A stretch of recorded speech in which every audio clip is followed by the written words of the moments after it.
بسم اللہ الرحمن الرحیم۔ رسول اللہ صلی اللہ علیہ وآلہ وسلم نے ارشاد فرمایا، جب تم ایسے ہو جاؤ کہ تمہارے غم بڑھ جائیں اور تم ان غموں کو ختم کرنا چاہو تو مجھ پر درود پڑھو، یہ تمہارے غموں کو ختم کرنے کے ساتھ ساتھ تمہارے گناہوں کو بھی مٹا دے گا۔ رسول اللہ صلی اللہ علیہ وآلہ وسلم نے ارشاد فرمایا، جو شخص کوئی نماز بھول گیا یا اسے ادا کرتے وقت سوتا رہ گیا تو اس نماز کا کفارہ یہی ہے کہ جب اسے یاد آئے وہ اس نماز کو پڑھ لے۔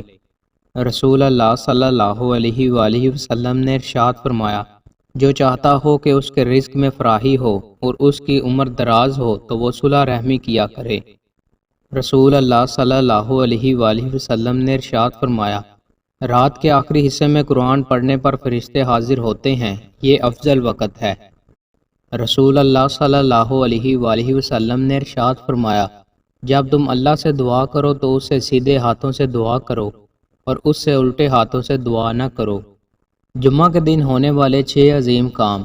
رسول اللہ صلی اللہ علیہ وآلہ وسلم نے ارشاد فرمایا، بہترین دن جمعہ کا ہے، اسی دن سیدنا آدم کو پیدا فرمایا گیا، اسی دن انہیں جنت میں داخل کیا گیا اور اسی روز قیامت قائم ہوگی، اسی دن سیدنا آدم کو زمین پر اتارا گیا، جمعہ ہی کے روز ان کی توبہ قبول کی گئی، اسی دن ان کا انتقال ہوا۔